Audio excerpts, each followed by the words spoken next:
रतनपुर गांव के बस अड्डे पर एक बस एक आदमी को उतार कर आगे बढ़ती है। वो सूरज था जिसका शहर से रतनपुर गांव में तबादला हुआ था। थोड़ा इधर उधर देखने के बाद वो गांव के चौपाल की तरफ बढ़ा। ठंड की पहली बारिश का मौसम था। सूरज चौपाल के पास आता है जहां गांव के रामलाल काका और कुछ गांव वाले बैठे थे।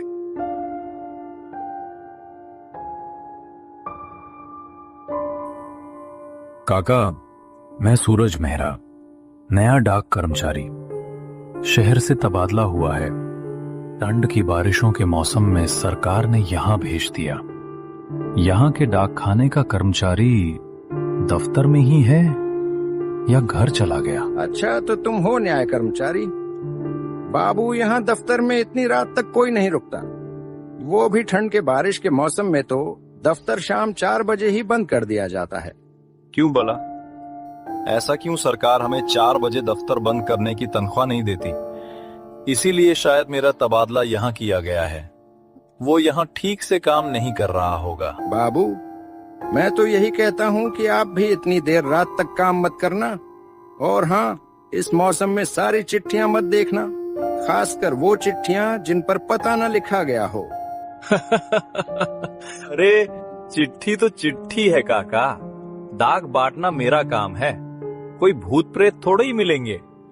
ठंड तो शहर में भी होती है, तो यहाँ की ठंड से या बारिश से क्या डरना? आपका तो ऐसे चेहरा उतरा है जैसे कोई भूत देख लिया हो।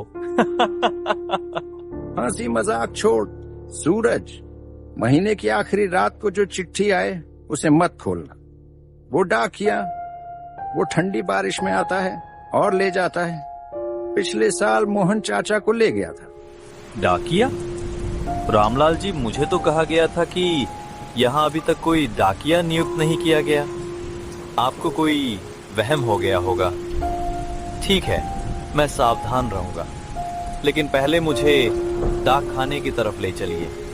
ये बारिश और ज्यादा बढ़ रही है और ठंड भी लग रही है। रामलाल काका सूरज को डाक खाने की तरफ ले चलते हैं। एकदम से बारिश भी शुरू हो जाती है। थोड़ा दूर चलने के बाद वो डाक खाने के पास पहुंच जाते हैं। रामलाल काका सूरज को डाक खाने तक पहुंचाकर वापस चले जाते हैं। हेलो, कौन है? मुझे आने में रात हो गई। सारे कर्मचारी चले गए होंगे, पर तुम कौन हो? साहब, मैं कमलू हूँ, यहाँ का सफाई कर्मचारी। मेरा घर यहाँ से बहुत दूर है, इसीलिए बारिश के दिनों में मैं यहीं रात रुक जाता हूँ। अच्छा कमलू, मैं सूरज। यहाँ आज ही तबादला हुआ है मेरा। चलो मुझे दफ्तर का चिट्ठियों वाला कमरा दिखाओ। दफ्तर की हालत देखकर लगता है सारे के सारे यहाँ आलसी हैं। कमलू सूरज को चिट्ठियों वाले कमरे में ले आता है जहाँ पर बहुत धूल होती है। हे भगवान, कितनी धूल पड़ी है यहाँ पर। कितनी चिट्ठियां बिखरी पड़ी हैं। तुम यहाँ के सफाई कर्मचारी हो तो ये क्या है? आखिर इतनी चिट्ठियां यहाँ पर क्या कर रही हैं? इनको इनके पते तक पहुँचाया क्यों नहीं गया? साहब, ये सारी चिट्ठियाँ बिना पते की हैं। हम कोई भी इन चिट्ठियों को नहीं खोलता। बड़े साहब ने ये कमरा बंद ही रखने को कहा है। वो अपने दिखाने को बोला, इसलिए मैं आपको यहाँ ले आया। तुम्हारा ये क्या मतलब हुआ भला? सब काम न करने के बहाने हैं। इतनी चिट्ठियां बिखरी पड़ी हैं, कल इन सबको पते तक पहुंचाने का काम करना है। साहब, आप नई चिट्ठियों को मत छूना, खासकर वो जो बिना पते की होती हैं। ये ठंडी बारिश में वो चिट्ठियां आती हैं और जो इन्हें खोलता है वो। कमलू, ये सब गांव की कहानियां हैं। चिट्ठी बिना पते की हो तो क्या, कोई न कोई तो भेजता होगा। मेरे सामने काम न करने के बहाने नहीं देने। हम काम करने की तनख्वाह लेते हैं, बहाने मारने की नहीं। नहीं साहब, वो डाकिया बेचता है। पिछले साल मोहन चाचा ने ऐसी चिट्ठी खोली थी। ठंडी बारिश की रात थी। अगली सुबह वो चौपाल पर पड़ा था। चेहरे पर ऐसी मुस्कान थी जैसे कोई भयानक सपना देख लिया हो। उसके बाद से वो कभी भी उठा। क्या हुआ मोहन चाचा को? बोलना कमलू। और ये डाकिया कौन है?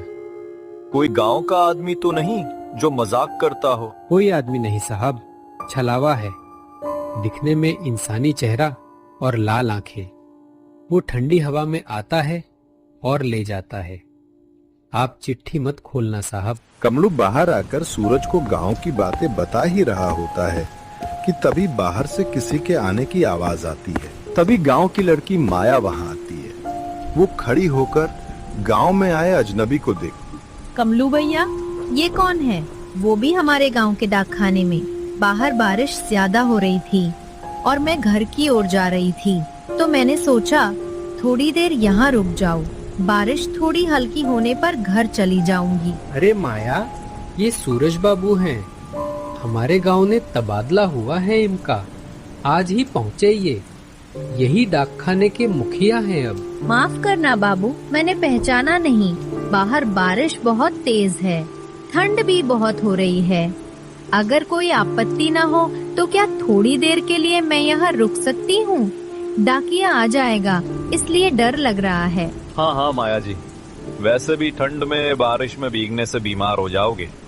आप बैठिए और मुझे ये डाकिये के बारे में बताएं। जब से यहाँ आया हूँ इस डाकिया के बारे में ही सुन रहा हूँ। कमलू, वहाँ से स्टूल उठा के ले आ।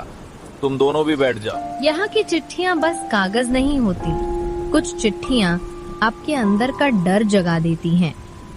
मेरे चचेरे भाई ने ऐसी ही एक चिट्ठी पढ़ी थी। ठंडी रात थी, बारिश हो रही थी। फिर क्या हुआ? तुम भी कमलू जैसी बातें कर रही हो। बताओ ना माया, ये डाकखाने की कहानियाँ क्या हैं? और ये डाकिये के बारे में सब क्या क्या बोलते हैं? ये डाकिया है कौन? मेरा भाई रमेश, उसने बिना पते वाली चिट्ठी खोली और अगली सुबह चौपाल पर वो चला गया।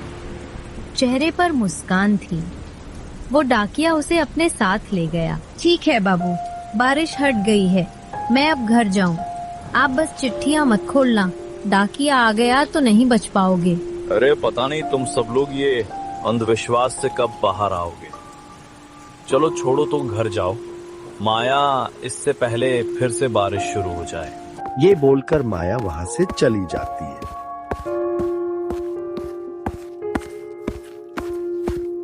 सूरज कुछ देर आराम करने के लिए चिट्ठियों वाले कमरे में आता है, पर हर तरफ चिट्ठियां बिखरी पड़ी थी।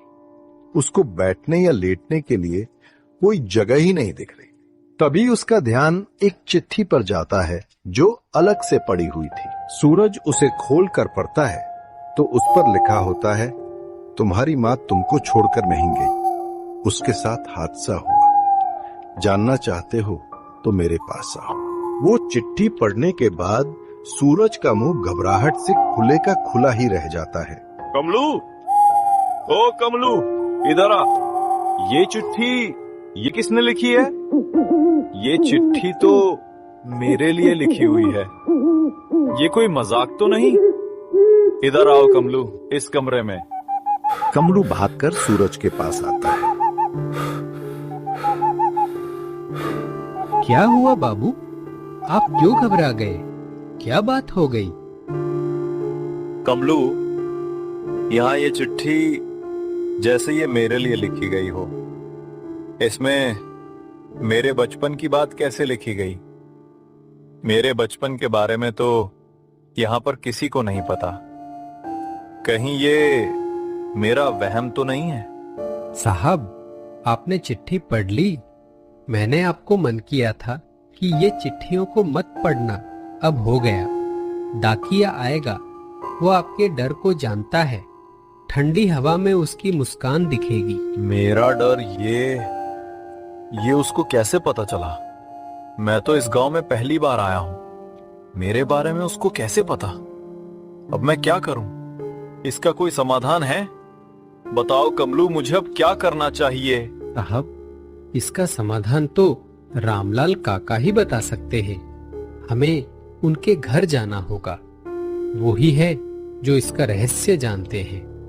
हमें ज्यादा देर नहीं करनी चाहिए, वहां उनके पास जाकर करनी चाहिए। वो दोनों वहां से निकलकर रामलाल काका के पास जाते हैं। रामलाल काका, काका दरवाजा खोलो, मैं कमलू। काका जल्दी आइए, दरवाजा खोलिए, मुसीबत आन पड़ी है। अरे हाँ कमलू, बोलो भाई क्या बात हुई? कौन सी मुसीबत आ पड़ी जो इतनी रात को, वो भी इस मूसलाधार बरसात में यहाँ चले आए? सब ठीक ठाक तो है ना? चेहरा तो बड़ा घबराया सा लग रहा है तुम्हारा। काका वो बात ये है कि सूरज बाबू ने चिट्ठी पढ़ ली और उस चिट्ठी में उनके बारे में लिखा है। अब क्या करे काका? तुमने वो बिना पते वाली चिट्ठी क्यों पढ़ ली रे? मैंने साफ मना किया था तुझे उस पर हाथ तक मत लगाना। अब तूने बला को खुद बुला लिया है। सुना है जब कोई ऐसी चिट्ठी पढ़ लेता है तो रात में डाकिया खुद आता है और उसे अपने साथ ले जाता है। काका मुझे तो ये समझ नहीं आ रहा कि मेरा अतीत जो यहाँ किसी को नहीं पता, मेरी माँ के बारे में, उसको कैसे पता चला? और मैं तो आज ही इस गांव में आया, मेरे लिए चिट्ठी कहाँ से आ गई? तू भले ही उसके लिए अनजान हो, पर वो डाकिया तेरे अतीत को अच्छी तरह जानता है। तेरी जो छुपी हुई गलतियां और डर हैं, वो सब उसके रिकॉर्ड में दर्ज है। और जब वो तेरे डर को पहचान लेता है तो वही डर उसे और भी ताकतवर बना देता है। अगर उसने तुझे निशाना बना लिया तो यहाँ से बचकर निकलना इतना आसान नहीं रहेगा। अब आप ही बताइए काका, मैं क्या करूं? क्या अब डाकिया मुझे भी ले जाएगा? क्या मेरे साथ भी अब वही होगा जो सबके साथ हुआ? तेरे लिए एक रास्ता बचा है।